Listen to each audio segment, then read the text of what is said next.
We don't give rooms to people like you. That's what the hotel clerk said. Not quietly, not behind the counter in a hushed tone. She said it loud enough for the lobby to hear, loud enough for the couple checking in behind them to stop mid-sentence. The words hung in the air like a slap, sharp, humiliating, and unmistakable. A 12-year-old girl stood beside her mother, wide-eyed and confused, still clutching her backpack from school. The mother didn't speak right away. She just stood there, stunned, trying to process the weight of those words. But make no mistake, that moment, that line, would change everything that followed. Before we dive in, where are you watching from? Drop your city in the comments. I love seeing how far these stories reach. If standing up to injustice matters to you, hit like and subscribe. It's free, and it helps shine a light on the truth. And if you're already with us, welcome back. Now let me take you to a rainy Thursday evening in Charlotte, North Carolina. The sky had turned a soft gray, the kind that makes city lights glow early. Dr. Naomi Bennett had just arrived in town from Atlanta with her daughter, Ava. It had been a long drive. Naomi had wrapped up 2 meetings earlier that afternoon, one at a nonprofit she supported, another with the board of an education foundation.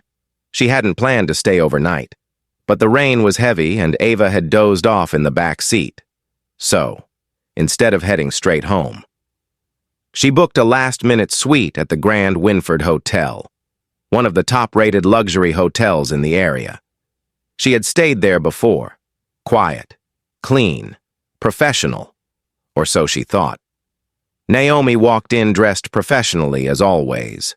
Gray blazer, cream silk blouse, black slacks, low flats. Ava, still in her school uniform, carried her favorite worn-out backpack over one shoulder and kept close to her mother. The lobby was bright, polished, and still relatively empty that evening. Behind the marble counter stood 2 front desk agents. Melissa, a white woman in her 30s with a tight ponytail and even tighter smile, and Amanda, the floor manager on duty, watching from a few feet away with folded arms and a practiced air of authority. Naomi approached the desk calmly, confirmed her name, and presented her ID along with the reservation confirmation on her phone.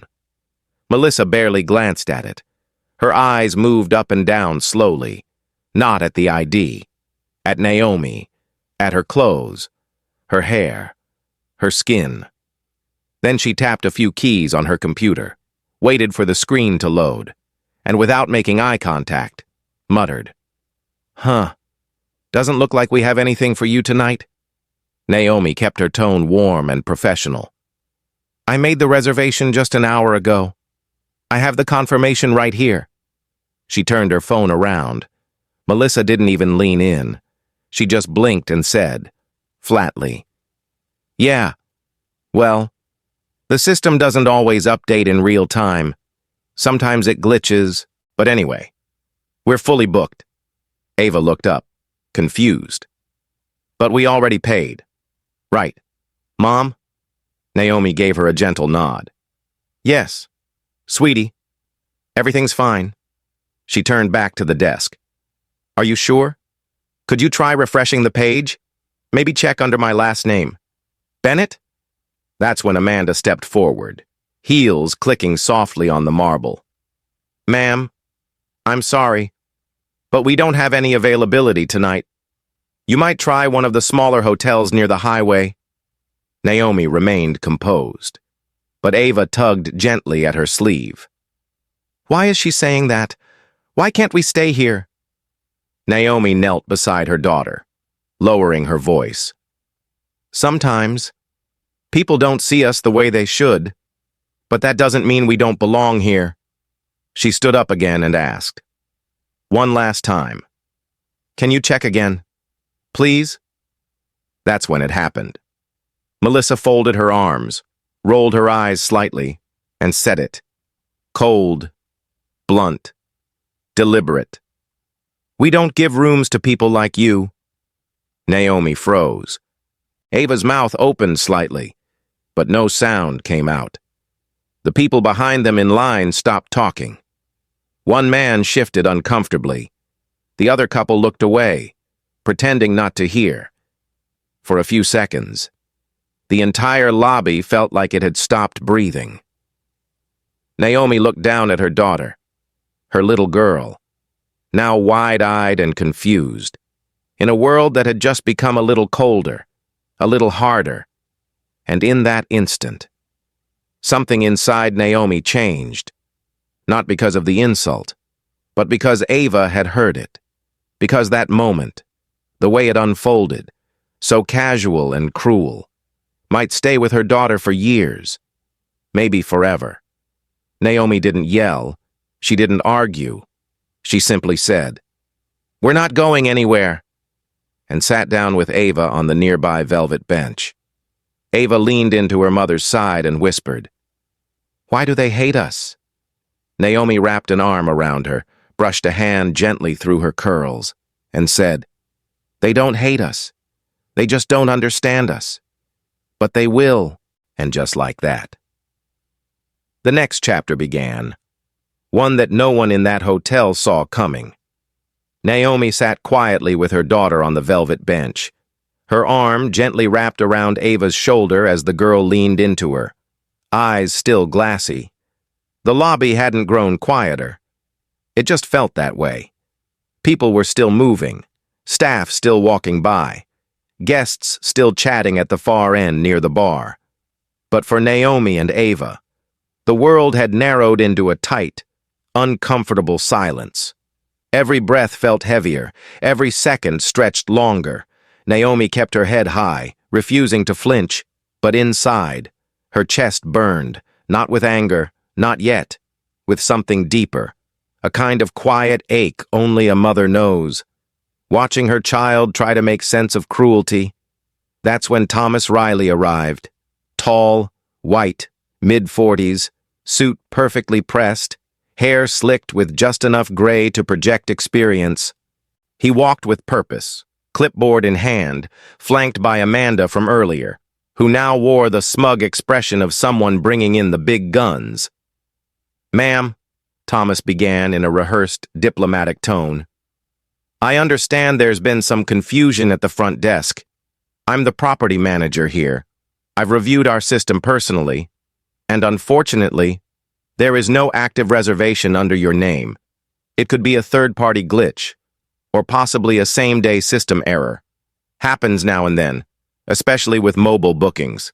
He spoke smoothly, almost kindly, like someone used to covering mistakes with soft language. Naomi stood, calm, poised. "I booked directly through your website. Mr. Riley, I have the email confirmation. The charge already cleared." She held out her phone, screen glowing with the reservation details. Thomas didn't look. He simply nodded once, like a teacher pretending to listen to a child's excuse. "I'm sorry," he said again, this time with the faintest hint of condescension. "But if the system doesn't reflect it, there's nothing I can do. We are at capacity." Ava looked up at him, voice small. "But there are people still checking in." She pointed toward a white couple who had just rolled in 2 large suitcases and were being greeted with a smile by the second desk agent. Thomas turned slightly, eyes narrowing. "They have confirmed VIP status," he replied. "Priority access." Naomi looked him square in the eye. "And what exactly is my status supposed to be? Invisible?" Thomas gave a tight-lipped smile. "Ma'am, there's no need to escalate." "Escalate?" Naomi echoed. "I asked for the room I already paid for. That's not escalation. That's expectation." Amanda stepped in then, arms crossed. "You're welcome to wait in the lobby while we double-check, but I'll need you to move away from the sitting area. We need to keep it clear for incoming guests." Naomi didn't budge. "My daughter and I are staying right here." At that moment, Ava's voice returned, soft but steady. "Mom, I don't like how they're looking at us." Naomi crouched to her level and whispered gently, You didn't do anything wrong.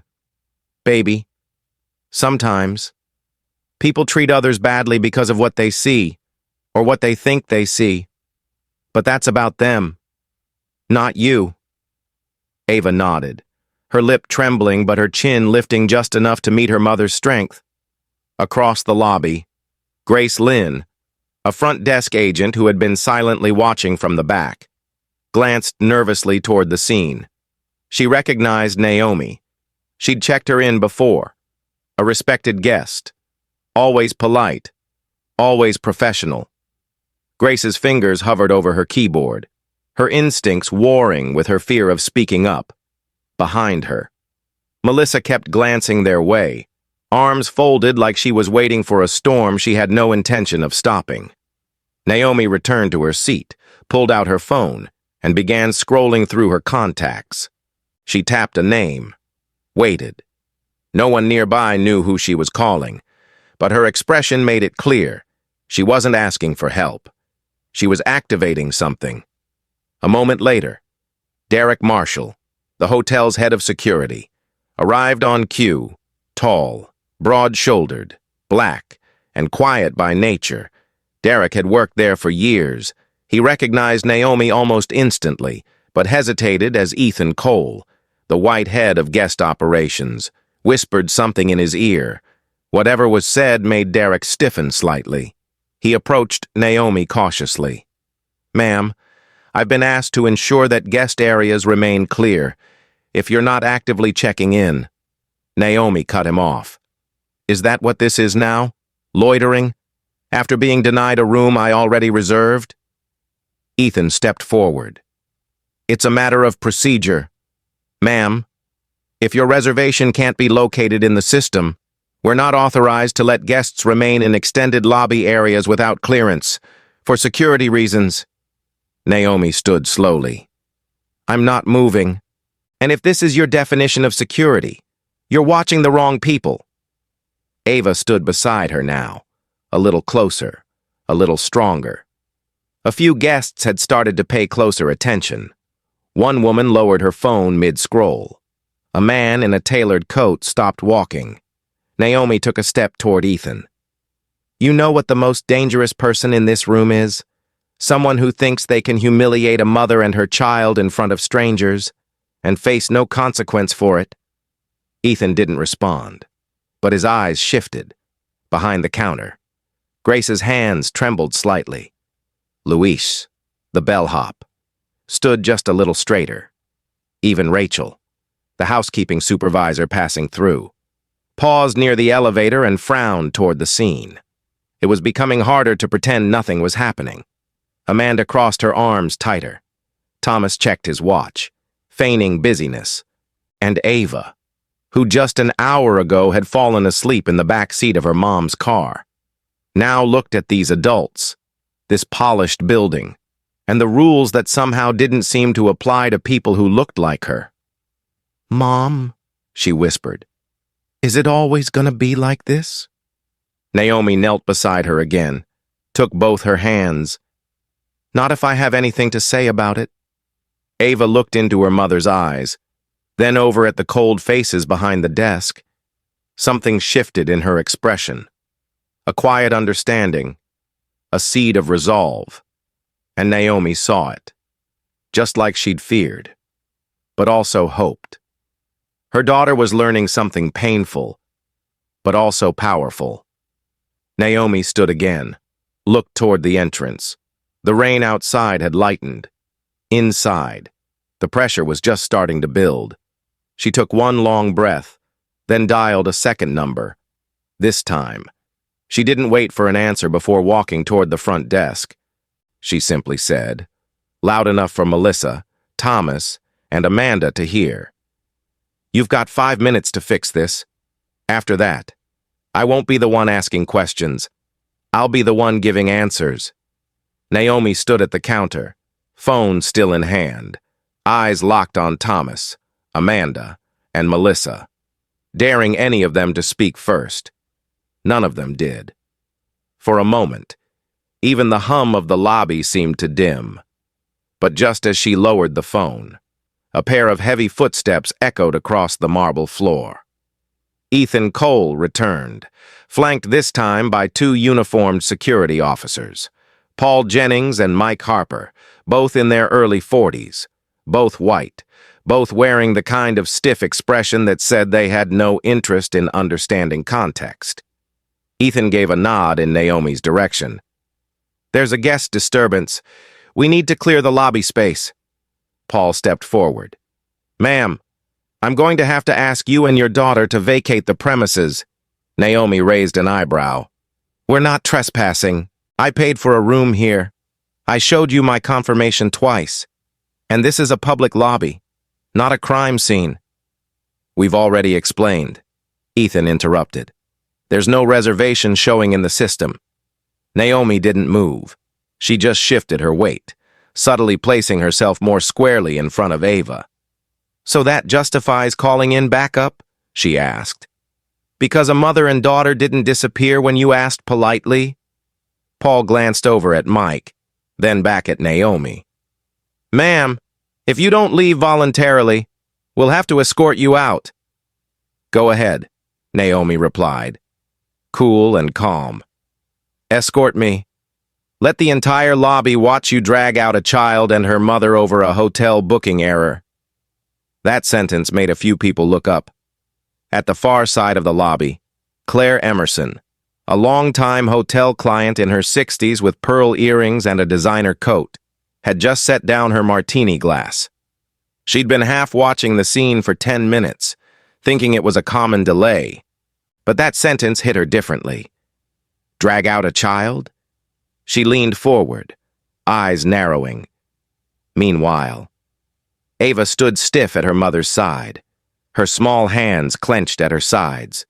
Trying not to cry again, Naomi leaned down and whispered, "Just keep breathing. Baby, they're bluffing." And she was right. Paul hesitated. Mike shifted awkwardly. It was one thing to enforce hotel policy, but this wasn't that. This was public, and public meant visible. Rachel, the housekeeping manager, had come back into view, holding a clipboard and lingering not far from the front desk. She'd worked in hotels for 20 years. She knew the difference between a guest issue and a power play. And this was not about a room. This was about control and humiliation. Luis, the bellhop, now stood near the luggage cart with a furrowed brow. He leaned over to Grace and whispered, "Is that the lady from the education board visit last fall? She stayed in the Windsor suite, right?" Grace nodded slowly. "Yeah, that's her." And still, no one said a word out loud to defend Naomi. Fear of losing jobs, of rocking the boat, kept their mouths shut. But the silence in the lobby was turning, from passive to uneasy, from complicity to discomfort. Amanda, sensing the shift, leaned in toward Thomas and muttered, "This is turning into a scene," Thomas whispered back. "Let security handle it. She'll leave." But Naomi didn't leave. Instead, she reached into her bag, pulled out a printed copy of her reservation, and placed it flat on the counter in front of Melissa. "One more time," she said, voice firm but low. "My name is Dr. Naomi Bennett. Here's the confirmation. Here's the card I used. And here's your opportunity to correct this, before it becomes something you'll have to explain to people much higher up than you." Melissa looked down at the paper, then up at Amanda. Amanda stared back blankly, offering no help. Ethan cleared his throat. "Ma'am, you need to comply." But before he could finish, Naomi's phone lit up. A call. She answered. Her voice dropped, calm and clear. "Yes, she's here now. I'm standing by." Then she hung up and slid the phone into her coat pocket. No panic, no explanation, just poise, just presence. Ava, still watching, whispered, "Who was that? Mom?" Naomi leaned toward her daughter, voice soft. "Someone who believes in receipts and accountability?" Ethan stepped forward again, But Claire Emerson finally stood up. She walked straight across the lobby with purpose, her heels clicking with a confidence that silenced even Thomas. "Excuse me," she said, approaching the group. "I've been a guest at this hotel for more than 15 years. Platinum status. I've never once seen anyone spoken to this way. Is there a reason this young woman and her daughter are being threatened with removal over a confirmed reservation?" Thomas blinked. "Ms. Emerson, I assure you, we're simply following protocol." "Protocol?" she repeated. "Is that what we're calling it now?" She turned to Naomi and Ava, offered a tight smile. "Is there anything I can do to help, ma'am?" Naomi nodded, slowly. "You already have? Thank you." Claire turned back to Thomas. "If they're not given their room, I'll cancel my entire stay and my corporate group for next month." Thomas's jaw tightened. Amanda looked away. Melissa suddenly found something very interesting on her keyboard. Ethan gave a small shrug, arms folded, but the damage was done. Claire's public challenge was more than symbolic. It was leverage, and in a place like this, leverage matters. Naomi looked around, watching the tide shift. She could see it in the posture of the staff, in the way Rachel moved closer to Grace, in the way Luis adjusted his name tag. People were starting to remember who they were and who she was. Not just a mother, not just a guest, but a woman who wasn't going to let this slide.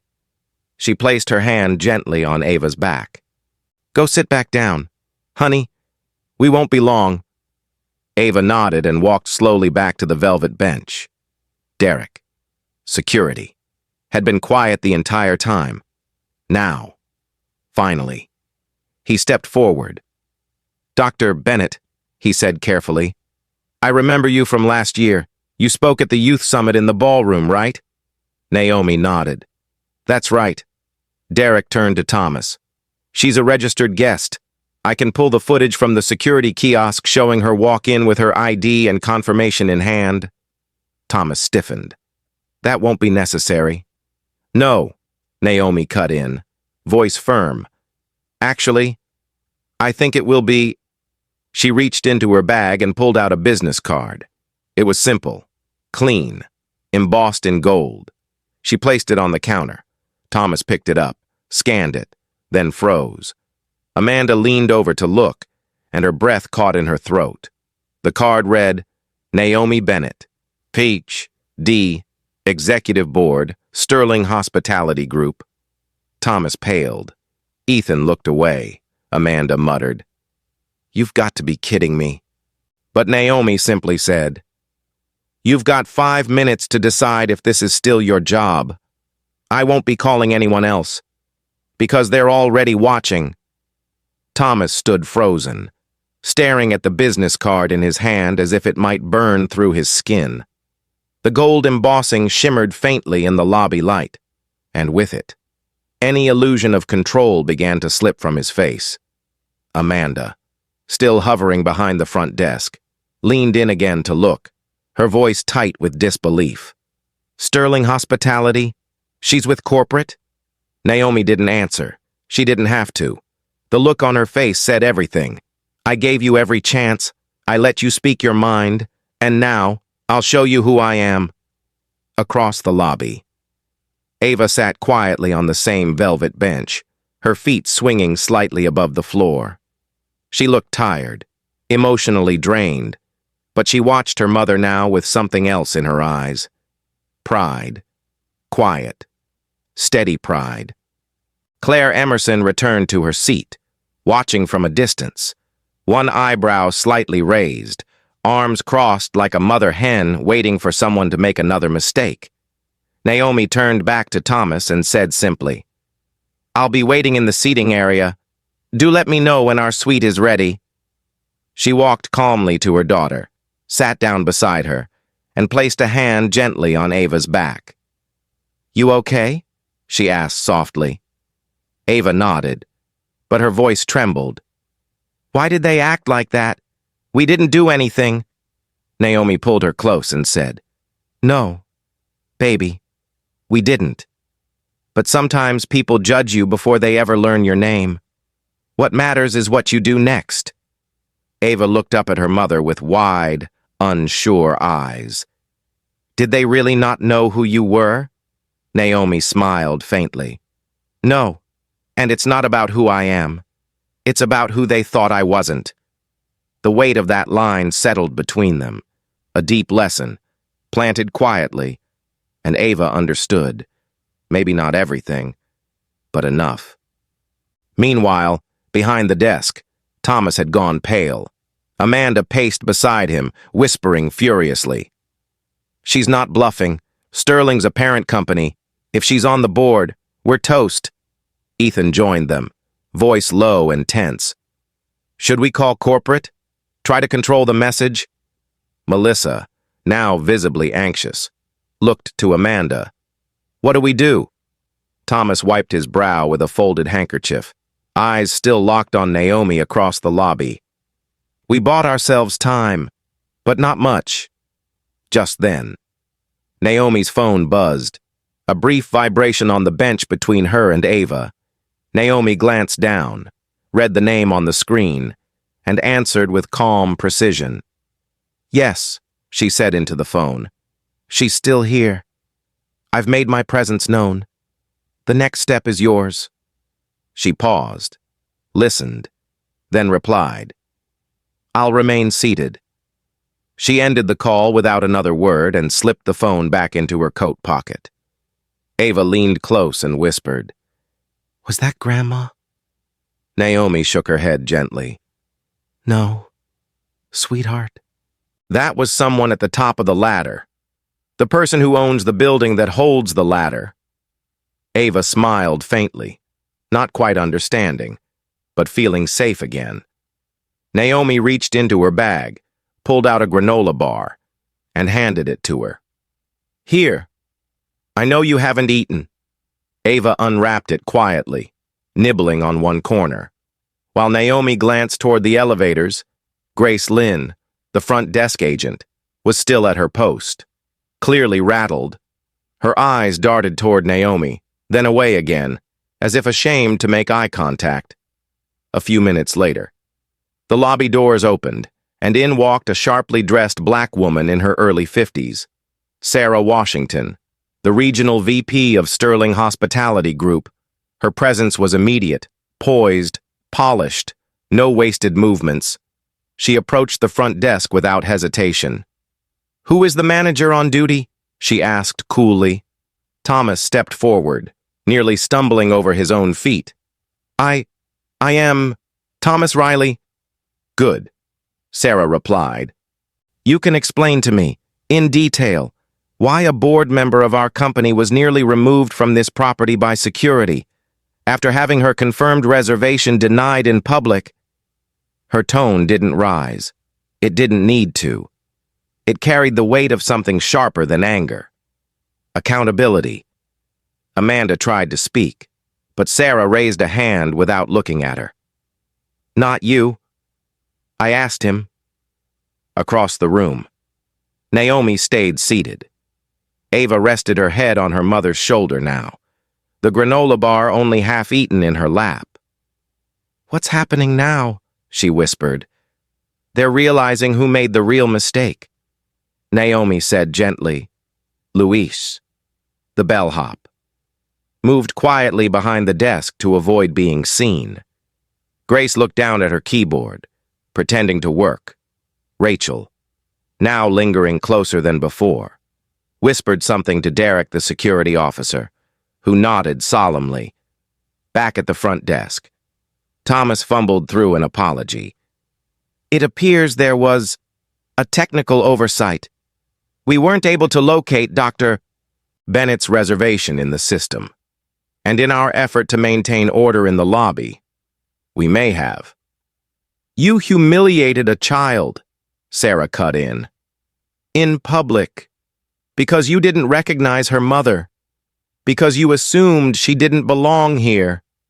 She turned to Melissa, who was now visibly shaking. And you? You told her we don't give rooms to people like you.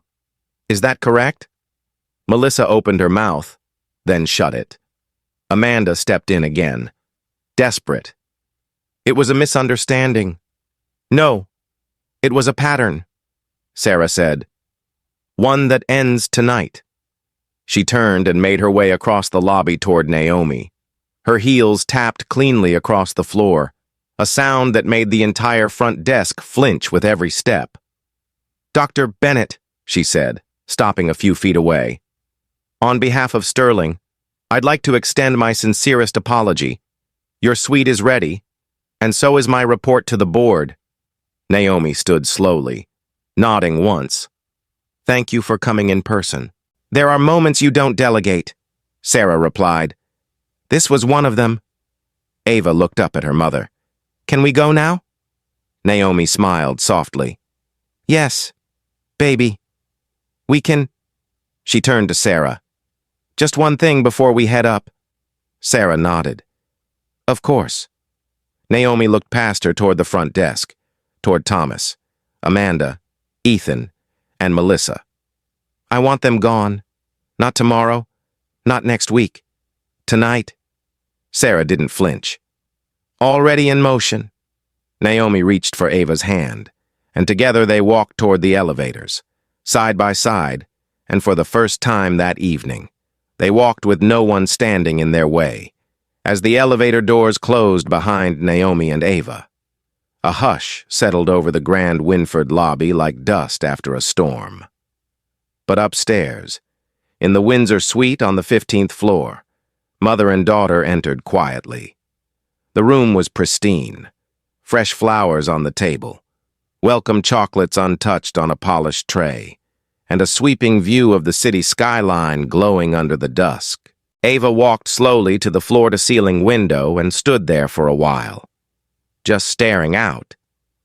Naomi didn't speak at first. She let the silence hang, giving them both a moment to breathe. Then she slipped off her blazer, folded it neatly, and placed it on the back of the chair. You hungry, baby? She asked. Ava shrugged. A little. Naomi walked to the phone and called room service. Calm, measured, efficient. 2 grilled chicken salads, a side of fruit, and a pot of peppermint tea. Her voice never wavered, but behind it was a quiet intensity. Not rage, not vengeance, clarity. A few minutes later, there was a knock at the door, but it wasn't the food. It was Sarah Washington, back again. This time with 2 members of the corporate HR and ethics team. One of them, David Klein, a white man in a charcoal suit, held a folder in his hand. Sarah's tone was respectful but direct. Dr. Bennett, I know it's late, but we'd appreciate 10 minutes of your time. There are immediate decisions that require your approval. Naomi glanced at Ava. Sweetheart, can you go wash up before dinner? Ava nodded and disappeared into the bathroom. Naomi stepped aside and gestured them in. Let's talk. They gathered briefly in the sitting area. David opened the folder and laid out the printed summaries of incident reports gathered from guests, staff, and lobby footage, all from the last hour. There were already 5 formal witness statements. We reviewed the security camera, David began. It confirms everything, verbal statements, the threat of removal, and discriminatory behavior from staff. We've already initiated emergency termination proceedings for Thomas Riley, Amanda Briggs, Melissa Carter, and Ethan Cole.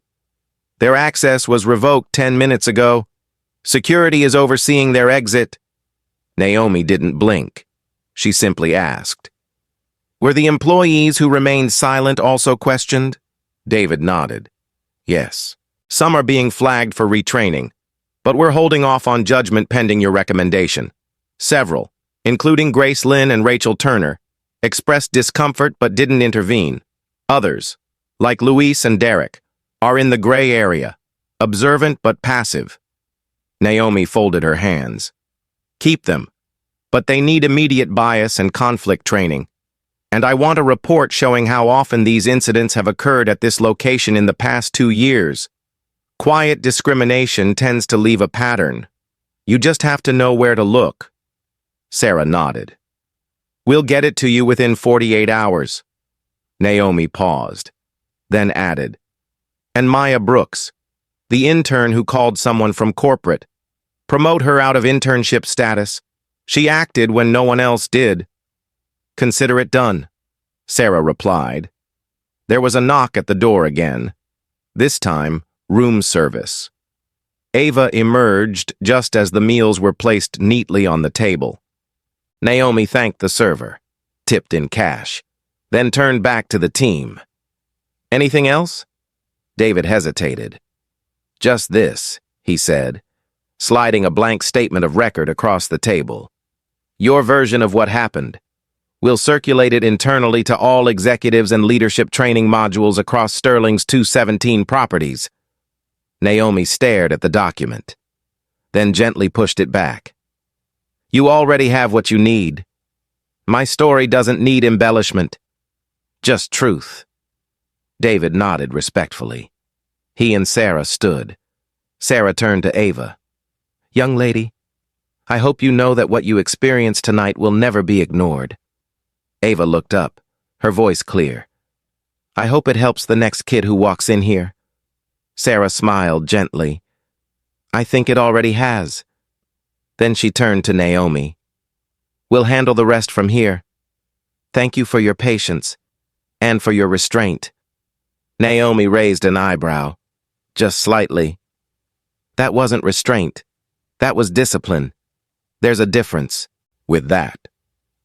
Sarah and her team exited quietly, leaving the suite in silence once more. Naomi and Ava sat down together at the small dining table, each with their plate in front of them. They ate slowly, not from hunger, but from the need to wind down after emotional turbulence. Halfway through dinner, Ava put her fork down and said, You didn't yell. Mom, not even once. Naomi looked at her daughter for a long moment. No, I didn't. Because yelling gives people a way out. It gives them something else to focus on. Your tone, your volume, your anger. But silence, clarity, that leaves them with only the truth to face. Ava sat back in her chair. I think I get it now. You didn't need to prove anything. You already had the power. Naomi smiled softly. Exactly. Sometimes you have to remind people who forgot. And sometimes, she added, reaching across the table to hold Ava's hand, you have to show your child what standing tall really looks like. Ava squeezed her mother's hand and said, I want to be like you someday. Naomi's voice was warm, but sure. You already are. From outside the window, the city lights shimmered like they were listening. Far below, the staff that had mocked, doubted, and dismissed them were packing up their desks and being escorted off the property. Consequences were unfolding, quietly and professionally, but most importantly, publicly. And in that moment, Naomi Bennett didn't feel vindicated. She felt something deeper, not revenge, not even justice. She felt a responsibility being fulfilled. She had carried herself with dignity, and in doing so, she had preserved something precious in her daughter's heart. And now, she was ready to sleep. Not because the day had been long, but because it had meant something. The next morning, the Grand Winford lobby looked almost exactly the same, but it didn't feel the same. The polished marble still gleamed. The fresh flowers were still rotated in their crystal vases, and the scent of citrus and eucalyptus still hung in the air. But there was a quiet tension beneath the surface. Not fear, just change. The kind that makes people sit up straighter, speak a little more carefully, and think before they act. Behind the front desk, Grace Lynn stood alone. Her uniform was freshly pressed, but her eyes were tired. She kept glancing toward the elevator, waiting, wondering if Naomi would come down. Part of her hoped she wouldn't, less chance for awkwardness, but part of her needed to see her again. to say something she hadn't had the courage to say the night before. At exactly 9:15 the elevator doors opened, and out stepped Naomi and Ava, both dressed sharply, freshly rested. Naomi wore a soft gray sweater and tailored navy pants. Ava wore her school uniform again, this time with a neat little scarf tied around her collar. They walked slowly, hand in hand, as if there was no rush at all. Grace straightened her posture and greeted them with a nervous smile. "Good morning, Dr. Bennett, Miss Ava." Naomi returned the smile with a nod. "Good morning, Grace." Grace hesitated, then said quietly, I wanted to apologize for not speaking up last night. I knew something was wrong, but I was afraid of losing my job. That's not an excuse, just the truth."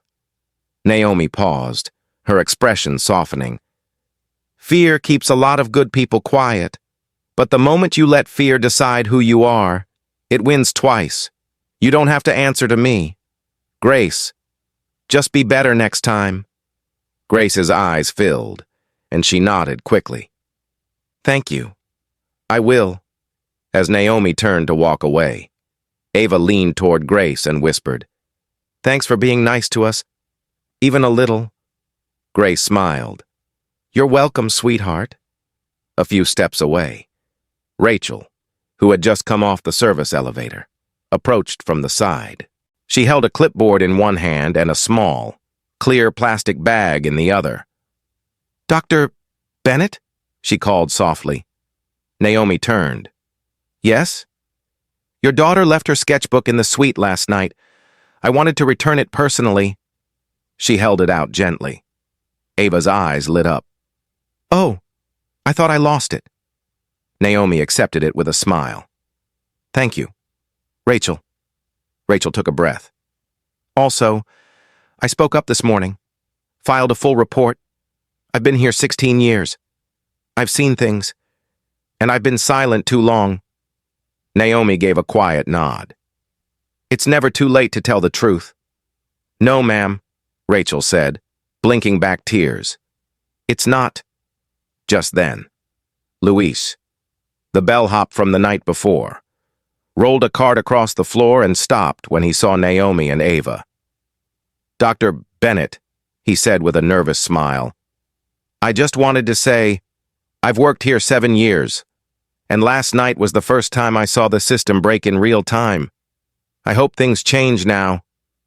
Naomi looked at him. Steady. "They already are, but change doesn't last unless people carry it. Don't wait for someone else to fix it next time. You be the start." Luis nodded quickly. "Yes, ma'am. Thank you." Ava gave him a little wave as they walked toward the cafe. Meanwhile, upstairs in the manager's office, the HR transition team was going through Thomas's former desk.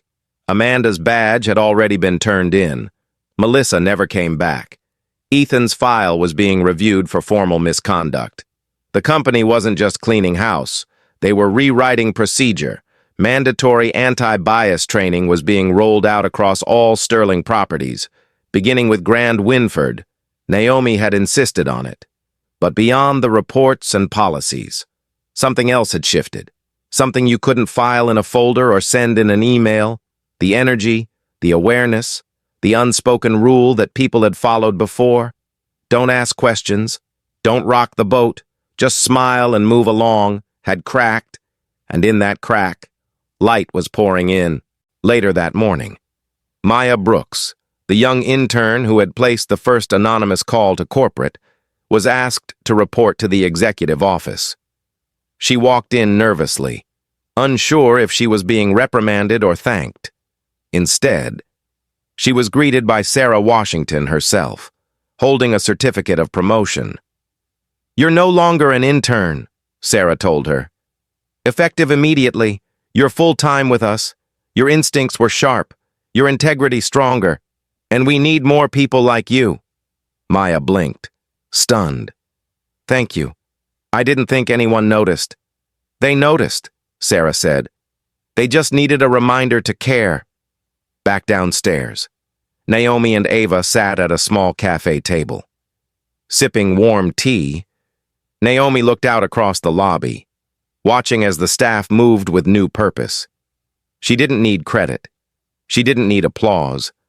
But she felt something she hadn't felt the night before. Peace. Ava leaned her head on her mother's shoulder and said, "I don't think I'll forget this hotel." Naomi smiled gently. "I hope you don't. Some places hurt, but sometimes they also teach." Ava looked up. "Do you think they'll remember us?" Naomi took a long sip of tea and said, "They'll remember everything." At that moment, Sarah approached from across the lobby. "Dr. Bennett, before you check out, I wanted to let you know, your feedback is being implemented across our East Coast division. You didn't just change a night at a hotel. You changed the way we lead." Naomi stood and shook her hand. "Let's hope that's true, because I won't always be here to remind you." Sarah nodded. "We'll keep reminding each other." Naomi turned to Ava. "Ready to go?" Ava smiled, wide this time. "Yeah, let's go home." And as they walked together toward the exit, past the place where they'd once been humiliated, past the front desk where silence once held power, every eye followed them, not out of suspicion, but out of respect, quiet, earned, and lasting. The sky was overcast as Naomi and Ava stepped out of the Grand Winford for the last time. The morning air was cool and calm, and for the first time in nearly 24 hours, there was no tension following them, just a soft breeze and the quiet hum of the city waking up. Naomi walked a step ahead as they neared the curb, where a black sedan was already waiting to take them home. But Ava slowed her pace and looked back at the building one last time. The grand glass doors that once refused to open for them now stood wide. The lobby that had ignored them now watched in silence. She didn't say anything for a long moment. She just stared. Naomi noticed, paused, and turned around. "Something on your mind?" she asked softly. Ava shrugged, her voice low. "I guess I thought it would feel different. I thought leaving would feel happier." Naomi walked back to her and crouched slightly to her daughter's level, brushing a curl gently away from her face. "It doesn't feel happy because it wasn't. It was hard and heavy, but we didn't come here for happy. Sweetheart, we came here to tell the truth." Ava nodded slowly. "They made us feel so small, Mom, and then you made them feel like they had no power." Naomi smiled gently. "I didn't take their power away. They gave it up when they chose to abuse it. I just reminded them what accountability looks like." Ava took a deep breath and asked the question that had been sitting quietly in her chest since the night before. "Were you ever scared?" Naomi's answer came slowly. "Yes. Not for me. For you. For what it would do to you if you thought this kind of treatment was normal. If you let their words shape the way you see yourself." She reached out and held Ava's hands. "You deserve better. Not because you're my daughter, but because you're human. Because you're kind, and bright, and strong." Ava blinked, eyes damp again. "I didn't cry this morning." Naomi kissed her forehead. "I noticed. That's not because you're tougher now. It's because you understand now, and understanding is stronger than tears." The car door opened behind them, but Naomi didn't rush. She wanted this moment to land, to settle in her daughter's memory the way important things do, quietly, but permanently. "There's something you need to know," she continued. "This kind of thing, it may happen again, in a store, on a plane, in a boardroom, and when it does, you'll have a choice, to walk away, or to stand your ground." Ava looked down, thinking, then asked, "And if I'm scared?" Naomi smiled. "Then you take one breath, and then another, and you remember what we did here. You remember that standing your ground doesn't always mean yelling or fighting? Sometimes. It just means refusing to shrink. A quiet moment passed between them before Naomi straightened up, opened the car door, and gently guided Ava inside. As they pulled away from the curb, Naomi looked back once, just once, at the place that had nearly broken something sacred, but instead, it had revealed something deeper, not just the cracks in the system, but the strength of a mother's love, and the beginning of a young girl's understanding of her worth.